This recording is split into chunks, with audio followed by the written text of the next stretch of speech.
Hi guys, welcome back to my channel. ಇವತ್ತಿನ ವಿಡಿಯೋದಲ್ಲಿ 120 words per ಮಿನಿಟಲ್ಲಿ ಇಂಗ್ಲೀಷ್ ಡಿಕ್ಟೇಷನ್ ಕೊಡ್ತಾ ಹೋಗ್ತೀನಿ. ಎಲ್ಲರೂ ಕೂಡ ತಗೊಂಡು ಟ್ರಾನ್ಸ್ಲೇಟ್ ಮಾಡಿ ವೆರಿಫೈ ಮಾಡ್ತಾ ಬನ್ನಿ. ಡೈಲಿ ವೆರಿಫೈ ಮಾಡೋದು ಬಹಳ ಇಂಪಾರ್ಟೆಂಟ್ ಆಗಿರುತ್ತೆ. ಕೆಲವೊಂದಷ್ಟು ಡಿಫಿಕಲ್ಟ್ ವರ್ಡ್ಸ್ಗಳು ಏನಾದರೂ ನಿಮಗೆ ಕಾಣಿಸಿದರೆ ಆ ಒಂದು ಪದಗಳನ್ನು ಪದೇ ಪದೇ ಪ್ರಾಕ್ಟೀಸ್ ಮಾಡೋದ್ರಿಂದ ನಿಮ್ಮ ಸ್ಕಿಲ್ಲು ಇಂಪ್ರೂವ್ ಆಗ್ತಾ ಹೋಗುತ್ತೆ. ಇವತ್ತಿನ ವಿಡಿಯೋವನ್ನು ಸ್ಟಾರ್ಟ್ ಮಾಡೋಣ. 1 2 3 start. Leave granted. The present appeal has been preferred, being aggrieved by the judgment dated 22/9/2023 passed by the High Court of Judicature at Allahabad under Section 482 of the Code of Criminal Procedure 1973, CRPC for short, in application number 35311 of 2023, by which the appellants plea for quashing of charge sheet number 162 of 2015 dated 26/2015, order dated 11/8/2015, taking cognizance and issuing summons and the entire proceedings in case number 9790 of 2015 arising out of case crime number 290 of 2015 under sections 353 and 186 of the Indian Penal Code 8060, IPC for short, PS Kant, District Varanasi, UP, was rejected.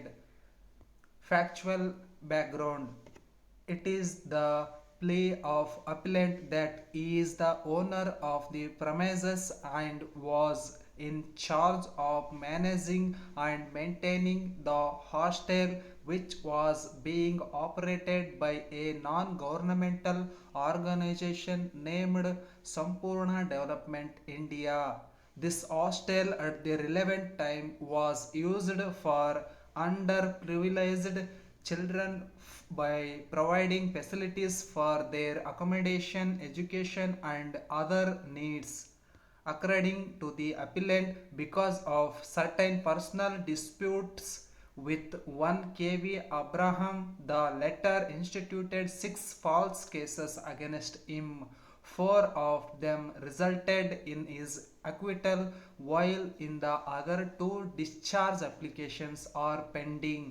According to the appellant, it was at the instance of the said Abraham that the officials conducted a raid in the said hostel arbitrarily, without authorization and also without providing any prior notice, alleging that provisions of the Juvenile Justice, Care and Protection of Children Act 2015, JJ Act for short, as applicable then, were not followed in running and managing the said hostel.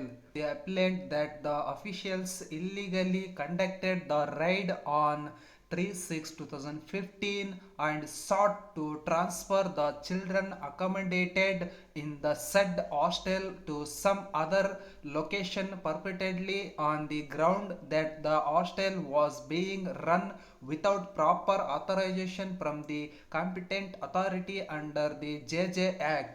It was further contended that a false allegation was made against the appellant that he, along with his party, had attacked and assaulted the officials while they were conducting the raid, in connection with which an FIR came to be lodged against the appellant and his wife, which was registered as FIR number 290 of 2015 dated 3/6/2015 at the PS Kant, District Varanasi under section 353 of the IPC. On the basis of the said FIR, the appellant was arrested on 8/6/2015. However, he was granted bail on the same day.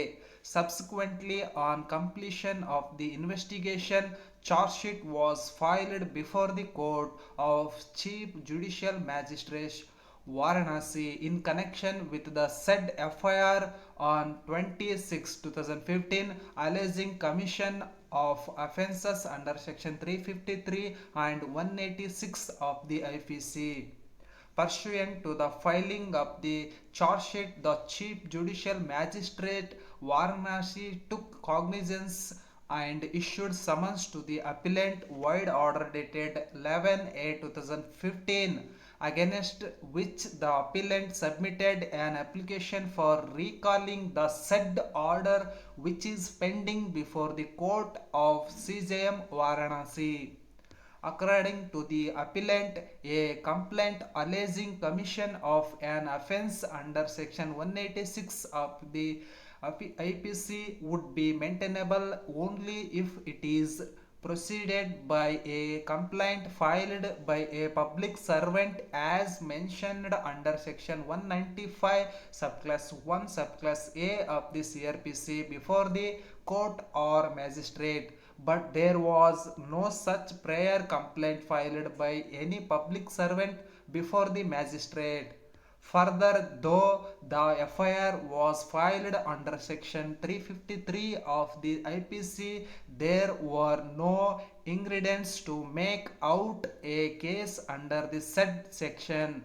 It is also case of the appellant that the authorities had maliciously invoked the penal provision of section 353 of the IPC in the FIR merely to make out a cognizable offence against the appellant to enable the magistrate to take cognizance even though there was no case of any assault or use of criminal force by the appellant to deter any public servant from discharging his duty. Hence, taking cognizance of the said FIR by the CJM Varanasi under section 353 of the IPC was unwarranted and illegal.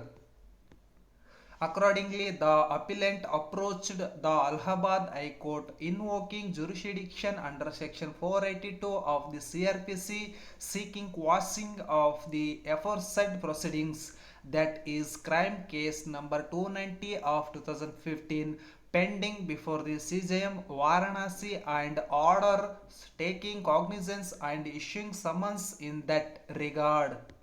The Allahabad High Court, on perusal of the FIR 290 of 2015 and the statement of witnesses recorded under section 161 of CRPC, held that a prima facie case has been made out against the appellant for being summoned and for prosecution under the aforesaid section 353 and 186 of the IPC, and declined his plea for quashing the aforesaid criminal case which was pending before the CJM Varanasi. While dismissing the petition filed by the appellant, the Allahabad High Court referred to an earlier decision of the High Court in rejecting the application filed by the co-accused seeking quashing of the aforesaid proceedings under section 482 of the CRPC, which was affirmed by this court on 13/4/2017 by dismissing the SLP in limine.